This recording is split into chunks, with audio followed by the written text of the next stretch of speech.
Entre amistades, gente que no conozco, digo, soy de la mina, me lo quedan mirando y dicen, no, de verdad, ¿de dónde eres? La mina segueix estant estigmatitzada, vull dir, jo ho veig al meu dia a dia, quan dic que treballo a la mina, y tothom s'interessa. No sé, a lo mejor vamos con flechas y con arcos, ¿sabes? No tienen en la cabeza de que viven gente normal. En mi opinión, por ejemplo, la mina no es un gueto, o sea, de la manera más absoluta, aunque yo sé que muchas personas también, muchos habitantes la consideran un gueto. Favelas. Favelas. En Brasil se dicen favelas, ¿no? Pues estas son las favelas actuales del siglo XXI de Cataluña.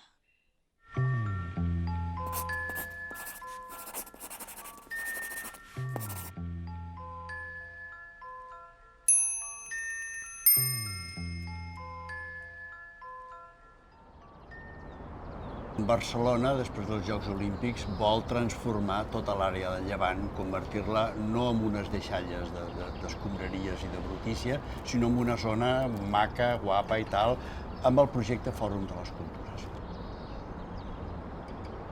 Venus era el bloc que no tenia aluminosi ni altre tipus de problemes estructurals, sinó era humanament, socialment, el més degradat.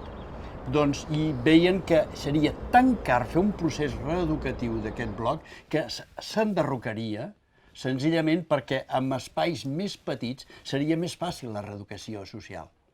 Que lo iban a tirar abajo, que quien no tuviera de estos documentos que no lo daban nada, eso hicieron, ahora yo no sé lo que harán ahora. 2014. Ens reunim a la Conselleria allà a la Generalitat. I Santi Vila ens diu concretament que ho sentim molt, però Venus no es pot enderrocar. Cambiar de piso, si lo quieres tuyo de propiedad, pagar 40.000 euros, claro. ¿Dónde están los 40.000 euros? ¿Vamos a robar? ¿Vamos a traficar?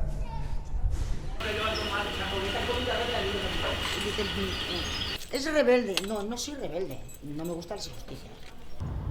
No es que sea rebelde. No lo entiendo. Porque si yo me voy porque tú me has metido a mí en un plan urbanístico que me has fastidiado la vida durante 15 años, sin poder vender, sin poder haber hecho muchas cosas que tenía pensamiento en mi vida, teniendo que trabajar de alquiler cuando yo mi bar lo podía tener después de 15 años pagado, porque pago 1.000 euros de alquiler, fíjate tú, si tendría bar pago de sobra, y poder trabajar nada más que de una renta. Más perjudicado. Y hay 300 familias. Nos habéis dividido a todos los vecinos. Tenéis deuda y queréis sacar la costa de los pobres. Cuanto más pobres mejor. ¡Atracadores! ¡Sois unos ladrones! ¡Estáis robando nuestras viviendas! No és una amenaça, això un té ganes de parlar com li dóna la gana també i expressar amb èmfasis el que creu.